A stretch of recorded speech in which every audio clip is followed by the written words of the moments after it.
Mi opinión es que en general esto de la efectividad en la comunicación institucional, digo, pensando en gobierno en particular, tiene que ver no tanto con cómo se dice o qué es lo que se dice, sino cómo se articula este proceso. Como que lo que se sabe respecto de comunicación estratégica en general, incluso aplicado al ámbito político, es que es más eficiente o más eficaz cuando estableces una red de diálogo. Y una de las cosas que ha salido incluso a la prensa recientemente es que, por ejemplo, los asesores de segundo piso del gobierno no tienen ni siquiera con su propio sector una red de articulación, de diálogo. Y eso es muy indicativo de cómo están aparentemente funcionando en términos comunicacionales.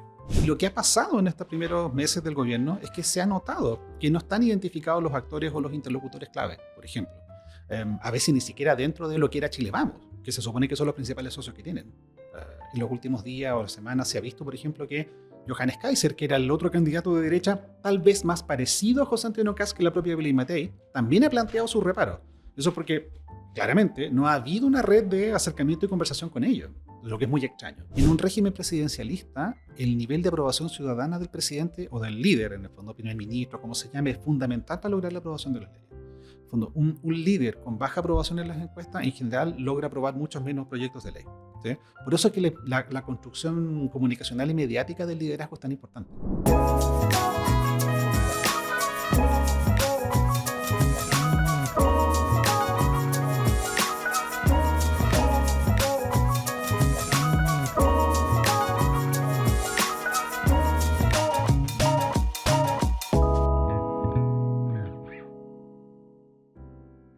Hola, ¿qué tal? Bienvenidos y bienvenidas a Entre Columnas, este espacio de conversación donde sostenemos el diálogo sobre temas que generan conversación en Chile y el mundo. Desde el Centro Comunitario Mata Sur, en el corazón de Santiago, estamos desarrollando esta conversación con nuestros invitados que son expertos y expertas y nos entregan luces para saber lo que está en juego y poner las cosas también en contexto y abrir el debate. Para conversar esta semana estaremos con un invitado bastante especial. Estaremos hablando de comunicación estratégica, medios de comunicación en este Chile, que es un país pequeño, ya lo dijo el presidente Salvador Allende, ante la ONU en el año 72. Y precisamente esta característica geográfica también define que tenemos un mercado pequeño. Y a propósito de eso, y lamentablemente, la concentración que se produce en estos distintos mercados. En los medios de comunicación es particularmente notorio. Medios concentrados en pocos dueños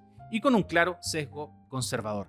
En este contexto queremos analizar los medios y su influencia en el debate de ideas. Y para ello estaremos junto a Pablo Matus Lobos. ¿Qué tal, Pablo? Bienvenido a Entre Columnas. Hola, muchas gracias por la invitación.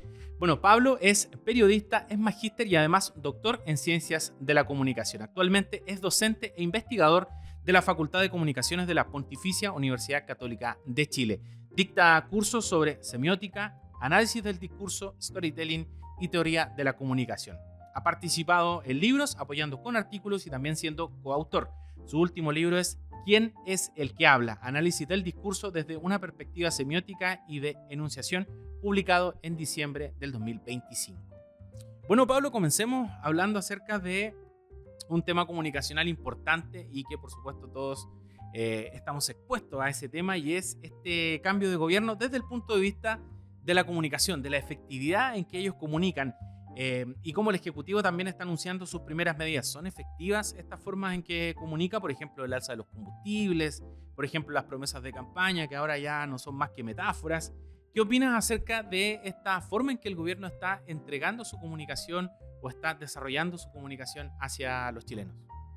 Bueno, en principio no es muy efectiva, hay que decirlo. Y incluso analistas del sector vinculado al gobierno lo reconocen. Mi opinión es que en general esto de la efectividad en la comunicación institucional, digo, pensando en gobierno en particular, tiene que ver no tanto con cómo se dice o qué es lo que se dice, sino cómo se articula este proceso.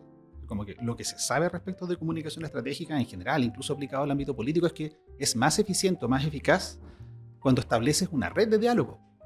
Y una de las cosas que ha salido incluso a la prensa recientemente es que, por ejemplo, los asesores de segundo piso del gobierno no tienen ni siquiera con su propio sector una red de articulación, de diálogo.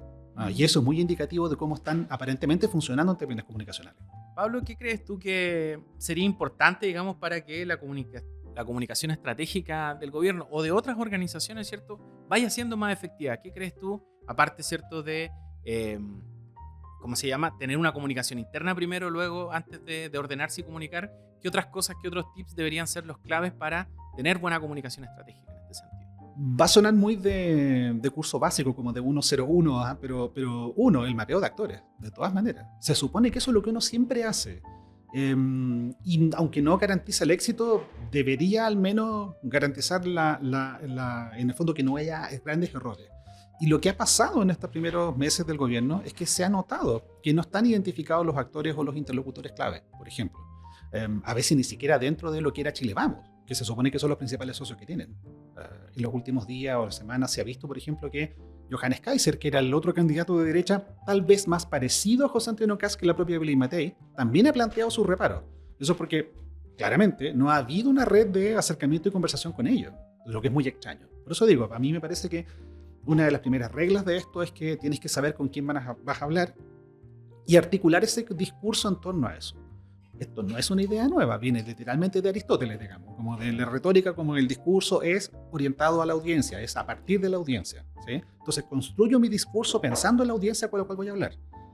Si eso te pasa con los que se supone que son más cercanos a ti, imagínate cómo es con los que de verdad están en la vereda de frente en términos ideológicos. Es un tema que es muy llamativo en el caso del gobierno.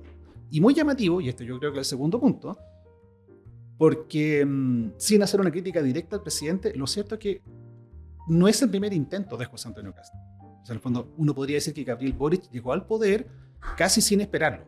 En el fondo, cuando se presenta, tiene que juntar las firmas y hacer todo este aparataje para poder recién postular.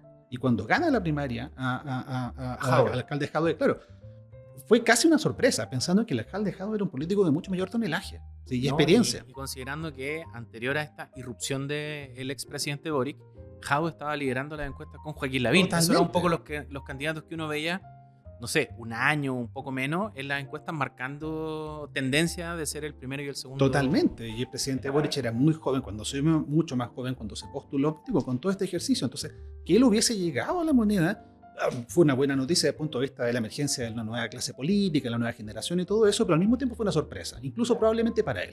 Con José Antonio Kast es todo lo contrario. Lleva años separado en este proyecto para poder crear un partido que le garantice el postularse y estar permanentemente en campaña. Entonces, de pronto las expectativas eran más altas con él, en todos los sectores, incluso en los que están en la oposición. Y sin embargo no se ha notado.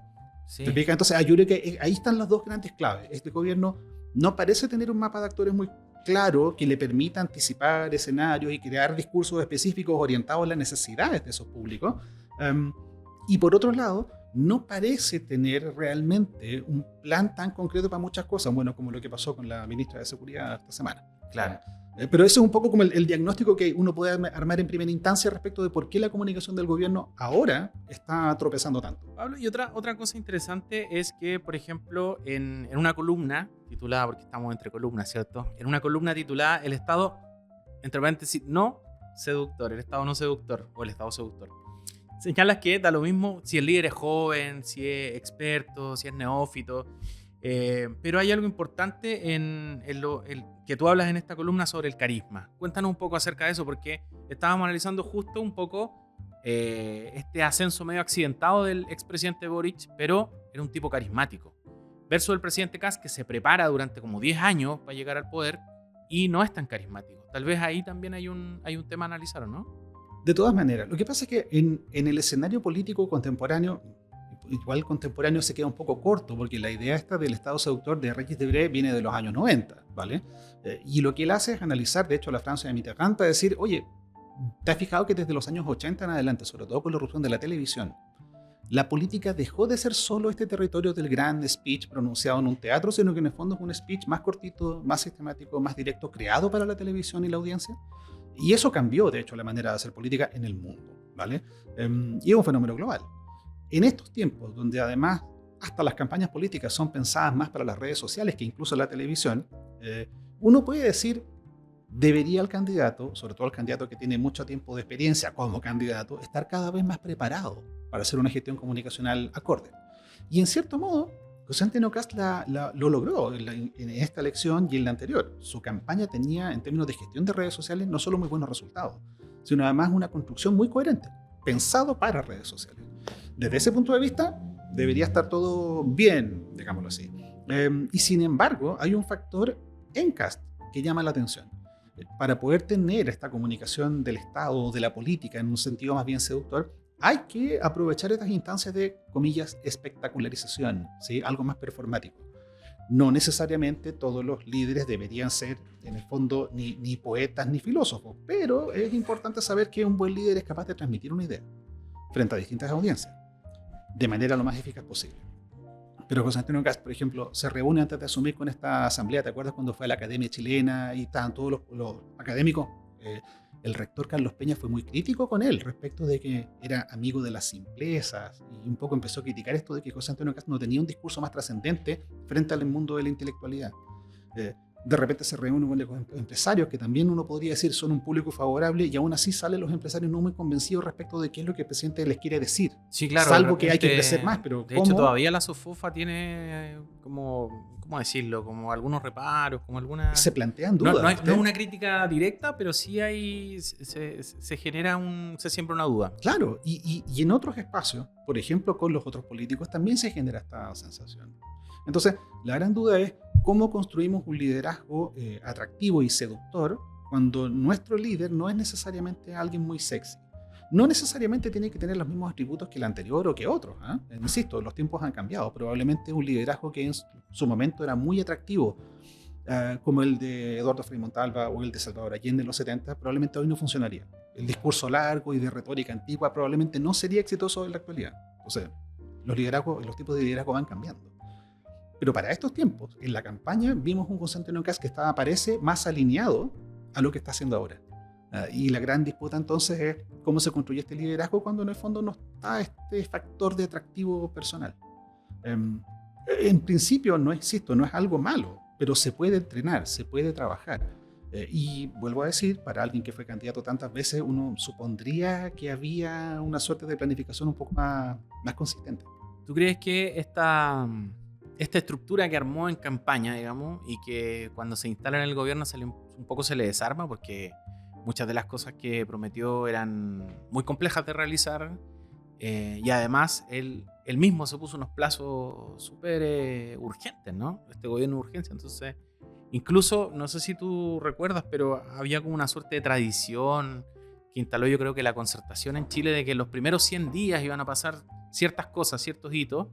Y Kast lo bajó a 90 días, porque dijo, nosotros, puta, 90 días, nos sobra tiempo, nos sobran 10 días. Y después eso, a los primeros días desapareció ese plan de los 90 días. Y hay otras cosas complejas, ¿no? Porque al comienzo tú comentaste, ¿cierto?, lo de seguridad, la ministra Steiner, que va a dar una cuenta al Congreso y trastabilla bastante, no tiene clara la cifra, no tiene claro para dónde va un poco su planteamiento. Y era uno de los temas fuertes de la candidatura del presidente Kast, la seguridad. Y otro de los temas que él mismo, no sé si trastabilló, no sé si se equivocó, pero sí generó mucha conversación, que él pasó de decir que esto era una promesa que le iba a cumplir, de que se fuera una cantidad muy alta de migrantes de Chile, a que era solo una metáfora nomás, porque ustedes entendieron mal, ¿cierto? Y que entonces el contador que él puso, que faltan tantos días, con tantas horas, con tantos minutos, era una cosa... Tal vez eso, porque en campaña se veía muy aleonado, ¿cierto? Pero gobernando es diferente, porque tienes que no es solamente prometer algo y ser duro, sino que también tienes que mostrar con algunas acciones y con algunos resultados que eso se está concretando. Entonces tal vez eso es un poco una falencia que se le ve, ¿o no? Bueno, de partida yo creo que eso pasa con casi todos los gobiernos. Claro, a todos los gobiernos les va pasando. Y es un fenómeno que es cada vez más reciente en el mundo, ¿va? Yo creo que en buena medida porque las campañas políticas del último tiempo, de la última década, se están haciendo cada vez más performáticas. Y en el fondo eso implica que tenemos que tener como candidato a alguien que sea atractivo, que prometa cosas que de fácil realización y de alguna manera que ofrezca soluciones simples a problemas complejos. Uno supondría que eso ya no debería ser así, o digo ya no, porque en una sociedad o en sociedades donde cada vez hay mayor nivel educativo, ¿sí? Donde cada vez el votante es más informado porque hay muchas más fuentes de información, ¿sí? Donde acceder a esa información es cada vez más fácil, ¿sí? El votante en general debería ser más crítico. Pero lo que está ocurriendo en el mundo entero es que no es así. ¿sí? En el fondo, precisamente la sobredosis de información a veces te afecta y se ocurre el efecto contrario. Me entero tanto de los problemas que no quiero ver noticias, me entero tanto de los problemas que quiero soluciones simples, ¿vale? Entonces, muchos candidatos, a veces con esta etiqueta crítica de populismo, aunque no todos necesariamente son populistas, buscan un poco esta estrategia, porque es efectiva, ganan la elección, ¿sí? Se hacen populares. Candidatos que en general proponen soluciones grandilocuentes, sin explicar muy bien cómo lo van a hacer, son los que más rápido suben en la encuesta. Entonces, es un fenómeno más bien global. Por lo tanto, por una parte, que la campaña tenga este tenor es bastante previsible, porque aunque a uno personalmente no le gustaría, si tuvieras que asesorar a un candidato, probablemente le dirías algo así. Es como, si te conviertes en una suerte de intelectual y tecnócrata, no vas a ganar la elección. Necesitas algo que sea atractivo, ¿sí? Y atractivo desde el punto de vista de los compromisos y las promesas es algo simple y que tú le puedas decir a la gente, esto se resuelve en 10 días. Aunque tú sabes que es imposible. Y en general es imposible porque la estructura del Estado es pesada. Incluso con un Congreso favorable, piénsalo así, incluso con un Congreso favorable, muy favorable, en Estados Unidos Donald Trump gobierna por decreto. ¿Por qué? Porque es la única manera de tomar una decisión y que se ejecute, ¿sí? Al tiro, en los días siguientes. En una estructura como la nuestra no se puede tanto así. Le firma unos decretos que son como los cheques del Quino, ¿no?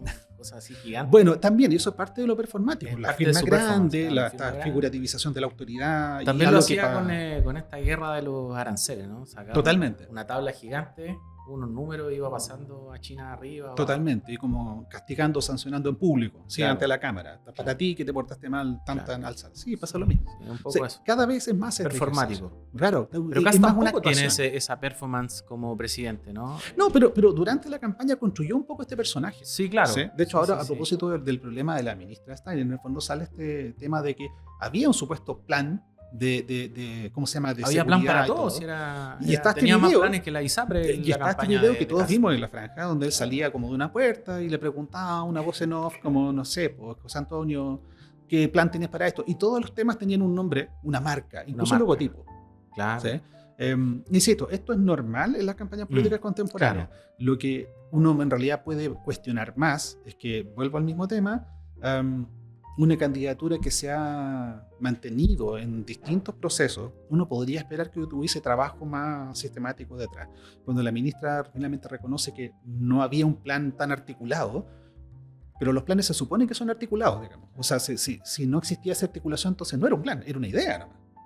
¿Vale? Entonces uno supondría que a lo mejor hay que ajustar los costos. Eso a mí me llamó la atención, me sorprendió, al menos en seguridad me sorprendió, porque uno puede pensar que a lo mejor en otros temas, no sé, el Ministerio de la Mujer, que es un tema que a lo mejor a ellos no les interesa tanto, no habían tantos planes, habían ideas, pero en seguridad yo me imaginaba que habían 20 expertos detrás de un plan y que iban a asesorar al ministro. O sea, o al menos eso se dio a entender. Claro, entonces, en general, quedaba la sensación de que ahí sí era un núcleo fuerte. Al final era como trabajo. el mago de Oz, que era una cosa grandilocuente y detrás había una persona en un micrófono. La otra opción es que el plan sí exista realmente, pero no hayan logrado transmitirlo. Pero es muy difícil de creer considerando que han pasado tantos días ya.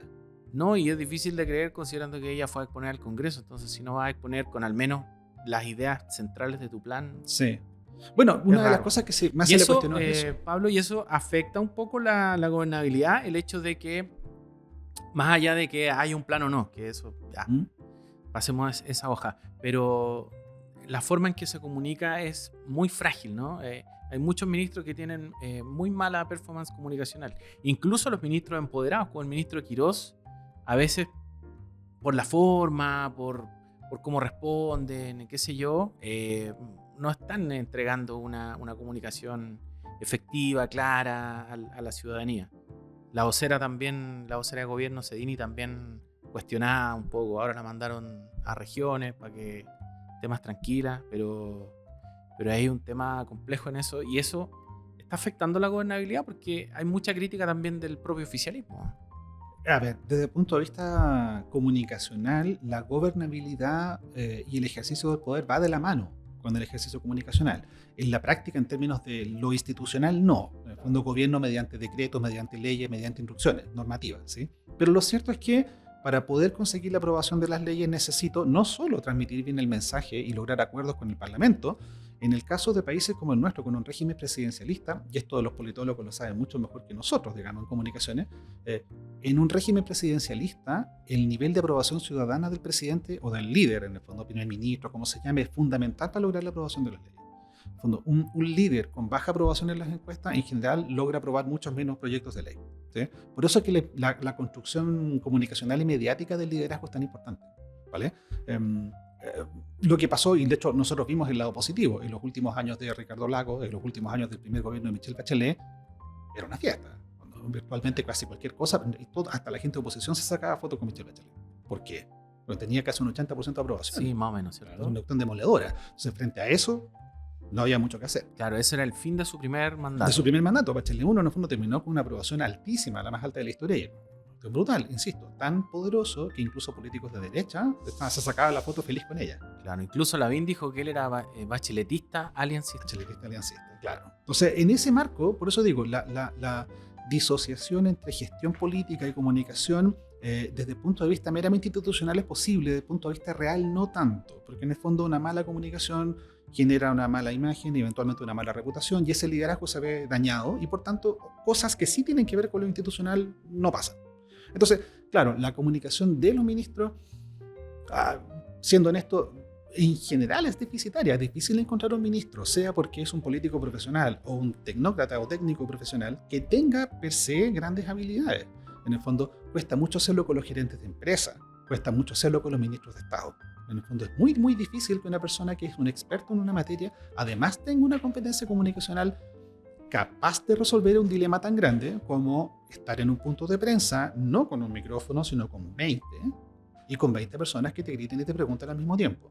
Y atrás, tu jefe o encargado de prensa, que te está tratando de soplar y decir, ministro, una pregunta más y nos vamos, o no más preguntas. Y recuerda lo que le pasó al presidente Boric esa vez en la famosa conferencia de prensa que dio a propósito del caso de Monsalve y todo el rollo. Estuvo como 45 minutos hablando. Porque además, ¿quién es la autoridad? Necesito en el fondo también entre desahogar algo, explicar algo, siento que lo que dije no se entendió. Son personas comunes, digamos, también están sometidas a esta presión emocional.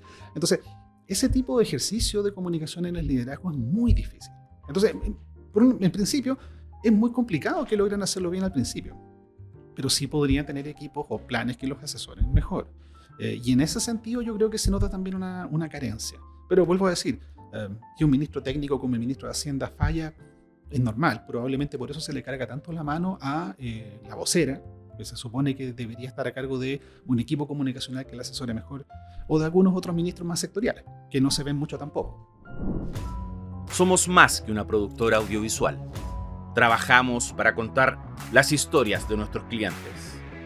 Videos corporativos, eventos, streaming, podcasts, contenido para redes y asesoría audiovisual.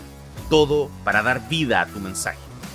Acompañamos tu proyecto desde la idea inicial hasta el resultado final. B&B Comunicaciones. Contamos historias y la tuya ya está esperando. Bueno, Pablo, una de las cosas que uno pensaría, ¿cierto?, de esta crisis, o no crisis, pero sí estos problemas que ha tenido para comunicar el gobierno, es que se le iba a facilitar el camino, dado que los medios de comunicación son más o menos cercanos, son medios de comunicación más conservadores, más proclives, más cercanos a las ideas de la derecha y del sector de José Antonio Kast. Pero lamentablemente eso tampoco pareciera ser tan así, porque hay algunos medios que no sé si lo han criticado directamente, pero sí han planteado dudas, han hecho desgloses, han salido varias voces ahí a criticarlo, columnas también editoriales, etc. Entonces también hay un tema. Y a propósito de eso, Pablo, de este contexto de medios de comunicación, ¿cómo observas tú los medios de comunicación en Chile? Porque al inicio y en la presentación de este podcast, yo comentaba que Chile es uno de los países con mayor concentración de medios. ¿Es tan así? Cuéntanos un poco acerca de ese contexto. Francamente relativo. Voy a hacer un castismo para decir depende. Ya, ¿Por qué? Porque en el fondo, desde el punto de vista de las clásicas industrias de medios, claro que hay concentración, porque en el fondo somos un país pequeño. Tenemos pocas empresas periodísticas, en el sentido de diarios, por ejemplo. ¿Sí? En el fondo, Copesa virtualmente casi no existe, está muy reducido.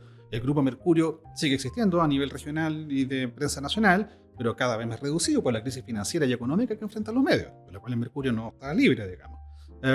Pero, y ni hablar de la televisión, son pocos canales de televisión de transmisión y cobertura nacional.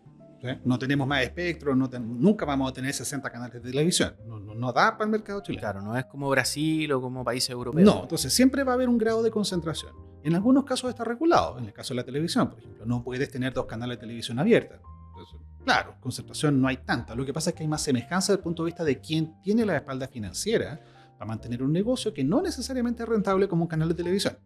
¿Vale? Pero sin embargo, en el caso de la radio, hay una infinidad de radios en el país. Entonces la concentración no es tal, ¿vale? Claro, en radio entonces eso es Claro. Diferente. Ahí sí hay variedad. Y de hecho todas las encuestas demuestran que, en distintos, nacionales y extranjeras, que la radio es el medio más confiable en el país, digo, el que tiene mayor reputación. Tiene más ¿Te reputación. fijas? Sí. Y de hecho las radios de noticias son las que mejor reputación tienen. Entonces, normalmente Bio, Cooperativa después, vienen alineadas. Entonces son marcas muy valiosas desde el punto de vista, llamémoslo así, reputacional, y al mismo tiempo tienen en el fondo un impacto muy relevante. Entonces, sí, y si sobre eso ponemos el mapa de los medios digitales, claro, la concentración también se diluye. ¿Ya? Entonces es un tema complejo de responder porque a priori uno diría la hegemonía o el duopolio. Sí, la prensa, pero lo cierto es que la prensa ya no cada lee vez menos influyente. La gente ya no lee tanto, ¿no? Sí, o sea, lee, pero en el fondo la competencia para los medios escritos es muy grande. Y no necesariamente han sido lo suficientemente sagaces en encontrar líneas de negocio nuevas. Yo te diría que en términos de economía de los medios, me parece que la Tercera está siendo mucho más innovadora que el Mercurio, es cuestión de ver los sitios web. Claro. Y sin embargo, la Tercera tampoco es un gran negocio, con todo mi cariño por los amigos que tengo en la Tercera, pero no, tampoco es un negocio bullante que uno diga, uy, este diario va a comprarse otra empresa. No. Claro. O sea, entonces, hay un tema, insisto. De hecho, entonces, se ha ido reduciendo, como tú lo comentabas. La tercera tenía muchos más trabajadores, tenía más marcas asociadas. Bueno, y también hay cada vez más tecnología que te permite simplificar el trabajo de muchas personas. Entonces, hoy en día con la erupción de la inteligencia artificial también. Bueno, y lo otro, Pablo, que tal vez influya mucho en que se reduzca y se aliviane el negocio de los medios impresos, es que ya no son impresos. O sea, uno dice prensa por una cosa conceptual, pero al final son publicaciones digitales hoy día, ¿no? Entonces, porque el diario creo que sale solo los fines de semana impreso y solo para los suscriptores, cada vez ha ido reduciendo la impresión. Entonces, ahí hay un gasto que se ha reducido mucho de impresión. O sea, claro, y una Incluso línea de distribución diferente. Exacto. Pese a que mucha gente, y esto hay estudios que también lo muestran a propósito de la industria del libro también, leer en papel, en este entorno hiperdigital, leer en papel genera un nivel de satisfacción diferente y muchas veces superior. Pero el papel periódico también tiene sus bemoles. El diario está hecho para que uno lo lea una vez y lo bote, entonces el papel periódico generalmente te mancha, es más problema que otra cosa. Como el papel no es de muy buena calidad, menos ahora, por los costos, digamos, a medida que pasa el día te das cuenta que el papel se empieza a poner amarillo. Tampoco una gran experiencia de lectura, pero insisto, no es. Entonces, en ese contexto, claro, incluso el vínculo, comillas, o de paridad política e ideológica que uno diría respecto del presidente Kast, de poder existir, puede existir, pero no es un gran negocio ser un medio favorable a un gobierno. De hecho, en el fondo hay algún estudio por ahí que se hizo hace unos años sobre el primer gobierno del presidente Piñera. En Piñera 1, en el fondo, el Mercurio fue un diario súper duro contra Piñera 1. Entonces, sí, ¿pero por qué? Si era el primer presidente de derecha, no sé qué. Por distintas razones.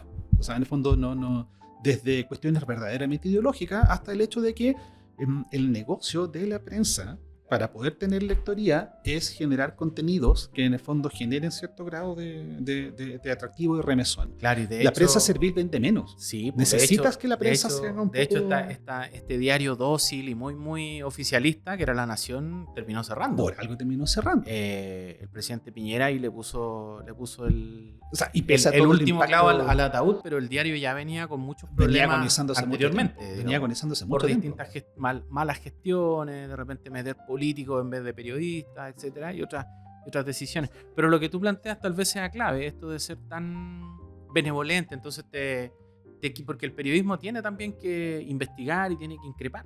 La premisa es que sí. Tienen que cuestionar el poder. Y también está probado que mientras menos benevolente es, mejor le va. Claro. O sea, en el fondo, el negocio actual, incluso de la prensa o de los medios más tradicionales, es generar ruido para que haya conversación en otras plataformas. Por ejemplo, la de medios sociales. ¿Sí?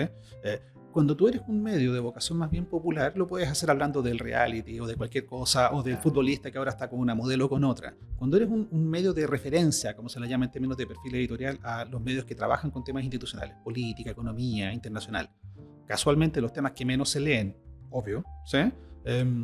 Lo que necesitas es tener una agenda propia. Por eso es que en el fondo, incluso en la época del duopolio, los diarios peleaban por quién golpeaba al otro. En el fondo, necesito salirme un poco del molde. Lo que pasa es que si el gobierno, comillas, es de una vereda diferente a la del propietario, uno asocia al tiro que esa crítica es porque en el fondo el medio es, comillas, de derecha. Pero tú después vas a la sala de redacción y le preguntas a los periodistas, y los periodistas tampoco son necesariamente de derecha. Claro, o sea, es solo el dueño Entonces, no es así. Claro. Y de hecho también hay investigaciones que sugieren que en distintos niveles, yo alguna vez leí una tesis de alguien de periodismo, o sea, el estudiante de pregrado llegó a la misma conclusión. En el fondo, en la experiencia cotidiana de los periodistas en las salas de redacción de estos mismos medios tachados de conservadores, no hay alguien soplándote en la nuca el tienes que escribir esto. En la cultura del periodismo eso no pasa. Lo que pasa es que hay un editor que te dice, oye, suma esta fuente, pero ese es su trabajo. Pero suma esta fuente junto a estas otras tres. Entonces, en rigor, no hay un control real. Entonces, no ha sido tan favorable, en principio porque no tendría realmente por qué serlo, y también porque dan las condiciones en la economía de los medios actuales para que en realidad prefieran contenido más disruptivo. Lo que pasa es que un medio más tradicional como el Mercurio no va a ser disruptivo como Gamba.cl, no va a hacer eso porque no va con su estilo. ¿Te fijas? Pero dentro del margen en el que se mueve, por supuesto que busca golpear, ¿sí? Y si eso implica darle un pequeño palo al gobierno o un palo grande al gobierno, si un día descubren algo importante, lo van a hacer, es parte de su trabajo. ¿Sí? Entonces yo no estoy muy de acuerdo con que realmente hay una suerte de protección. Lo que sí es verdad es que claro que puede haber segmentos, uno puede analizar a los editoriales y por supuesto que los editoriales te das cuenta de que son más favorables a ciertas políticas y contrarios a otras, de todas maneras. Pero cuando surgió todo este rollo de los clippings de prensa y cómo ciertas formas de inteligencia artificial o los medios digitales o las plataformas como Google se aprovechan del contenido de los medios, todo el sistema mediático estaba a favor, mejor dicho, en contra de esta propuesta que está en la ley miscelánea del gobierno. Entonces, en el fondo, también depende de cuáles son los intereses que están siendo tocados. Es algo normal. Pablo, ¿qué te parece el trabajo que se está haciendo en redes sociales? Por ejemplo, hay medios de comunicación que solo son por plataformas digitales, como Turno, por ejemplo, una pega que están haciendo medios alternativos también, que solo van por redes sociales, que es poco lo que casi ni pescan un poco el tradicional sitio web, ¿no? Como por ejemplo Emol, BioBioCL, latercera.com, que son como los sitios de cooperativas, ¿cierto? Que uno tiene que entrar al sitio para documentarse o para informarse, pero otros medios están ocupando más bien YouTube, Instagram, qué sé yo, y otras redes sociales para poner ahí su contenido directamente. ¿Qué te parece ese trabajo y cómo observas que ha ido creciendo y el potencial que tiene también? Es una respuesta natural a lo que se sabe desde hace unos 10 o 15 años, y es que las generaciones jóvenes se informan a través de medios sociales. Hace 10 o 15 años era muy peligroso porque no había tanto trabajo informativo en medios sociales. O sea, eventualmente el Mercurio tenía una cuenta en Twitter donde tuiteaba la portada y un par de cosas más, entonces no alcanzaba, porque si tú hacías clic en la portada no se te desplegaba la página porque había que pagar para acceder a la página. Entonces era riesgoso que los jóvenes se informaran desde las redes sociales online. Afortunadamente, creo yo, dada esa condición, llamémosla así, de mercado, o sea, la audiencia va a los medios sociales a buscar información. Si yo quiero tener una empresa periodística, ¿dónde debería ir? ¿Dónde está la audiencia? Porque mi negocio siempre es la audiencia. O sea, en el fondo, si tu contenido es bueno, genial, pero lo más importante es que alguien lo quiera ver. Entonces, lo que hay que hacer es ir donde está la audiencia, no tanto al revés, no tanto tratar de atraer, sino ir donde están. Entonces, a mí me parece bien que haya medios que están orientándose exclusivamente a las plataformas. Tal vez lo único cuestionable, entre comillas, es que por lo mismo están sometidos a las dinámicas de consumo de las plataformas. Y algunas de esas plataformas, por ejemplo, están más orientadas a la polémica y al debate que a otras formas o de generación de contenido. Muchas veces, y esto se ha estudiado ya, el contenido de ciertas plataformas está tan estandarizado que cuesta mucho romper ese molde para hacer un contenido que realmente sea útil, ¿sí? Desde el punto de vista de lo que se supone que hace el periodismo, contrastar fuentes, investigar, profundizar. Entonces, claro, hay ciertas formas o géneros periodísticos que lamentablemente van a ir apagándose poco a poco, el periodismo de investigación, por ejemplo. ¿Sí? Entonces, cuando, si no puedo tener el equivalente a un cuerpo de reportajes en una cuenta en X o en Instagram. No puedo. En TikTok, olvídate. En el fondo, si el foco de TikTok es el video cortito, no puedo darte un reportaje vía TikTok.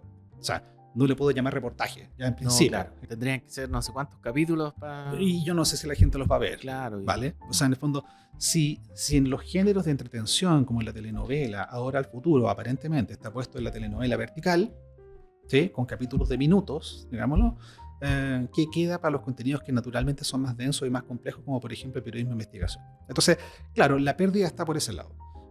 Pero también hay una ganancia, porque en el fondo, si tú quieres buscar un contenido más complejo, más denso, existen también esas otras plataformas. De hecho, en los últimos años, el mundo editorial se ha convertido en una gran oportunidad para el periodismo de investigación. Y son libros que en general se venden bien. O sea, para grandes editoriales, digamos, globales, digamos, invierten en ese tipo de productos.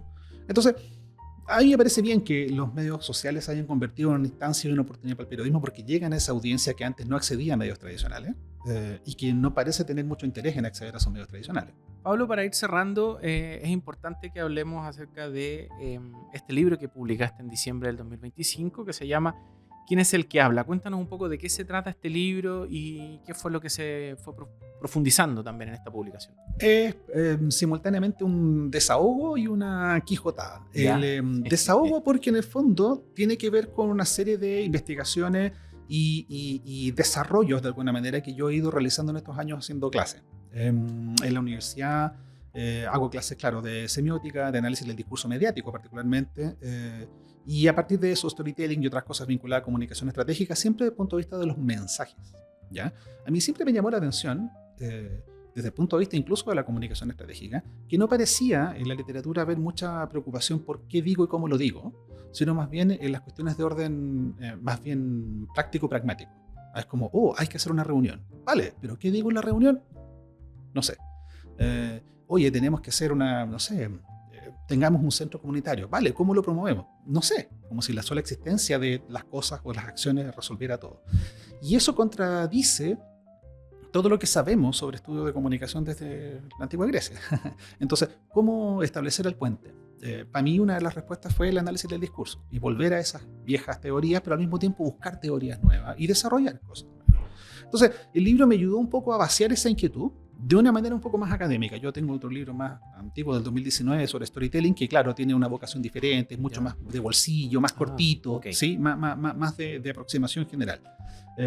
Esta era una obra un poco más de orientación académica pensando en un público distinto, gente que estudia análisis del discurso, gente que estudia comunicación con una vocación más profesional y que necesitaba un poquito más de referencia. De esta idea viene de acá, esta es el autor original, esta es la fuente original, ¿cómo se aplica esto al mundo contemporáneo? ¿Vale? Y eso es un poco el seguimiento. Y la orientación desde el punto de vista de la quijotada tiene que ver con esto de un libro diseñado para ser distribuido de manera gratuita. En el fondo es una inversión totalmente personal, también hubo colaboraciones y todo, pero en el fondo la idea era crear un libro que fuese digital y de acceso gratuito, a lo que también responda al, comillas, éxito que he tenido con el libro de storytelling. Ese libro de 2019 ha tenido en más de 20.000 descargas.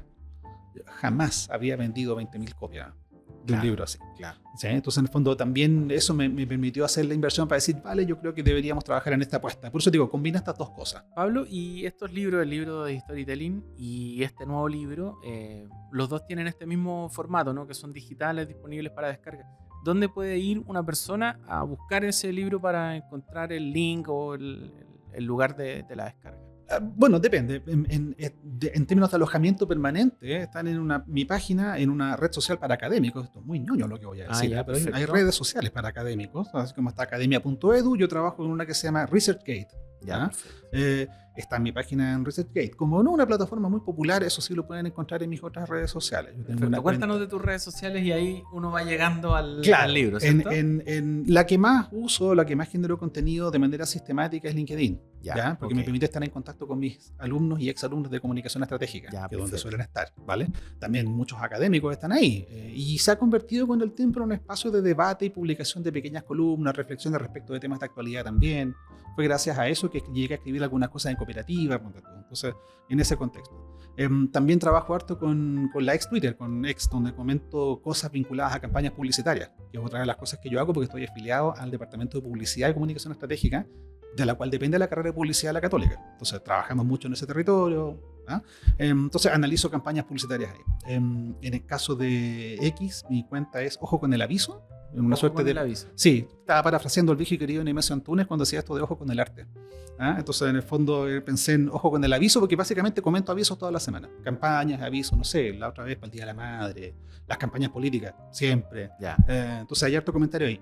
Todas estas cuentas, Entonces en X o en X es @ojo con el aviso. @Ojo con el Aviso, Y y el en LinkedIn es LinkedIn, Pablo Pablo Matos. Matos, tal cual. Y ahí están los enlaces a las descargas, también subo material también, así que de eso se trata. Bueno, ahí ustedes ya saben y tienen un poco las referencias para poder encontrar el material de Pablo y contactarse con él en caso de que necesiten alguna ayuda, algún consejo, etcétera, respecto de estos temas relacionados con la comunicación estratégica. Muchas gracias, Pablo, por haber estado con nosotros acá en Entre Columnas conversando sobre estos temas. Ya, muchas gracias a ustedes, se pasaron. Bueno, y muchas gracias a ustedes también que nos han estado acompañando hoy día en un nuevo capítulo de Entre Columnas. Estamos acá en el Centro Comunitario Mata Sur, ubicado en el corazón de Santiago Centro, y desde ahí les agradecemos que cada semana nos vayan siguiendo en estos capítulos de Entre Columnas, donde cada semana sostenemos el diálogo con un experto o una experta acerca de distintos temas. También los invitamos a seguir Entre Columnas. Ustedes nos pueden encontrar el material de nuestro podcast y lo que estamos generando también en redes sociales a través de Instagram, YouTube y Spotify. Y además, a quienes nos quieran apoyar financiando este proyecto, los invitamos a buscarnos también en Patreon, donde van a encontrar material exclusivo y también entrevistas de larga duración. Nos vemos en una próxima edición de Entre Columnas. Chao.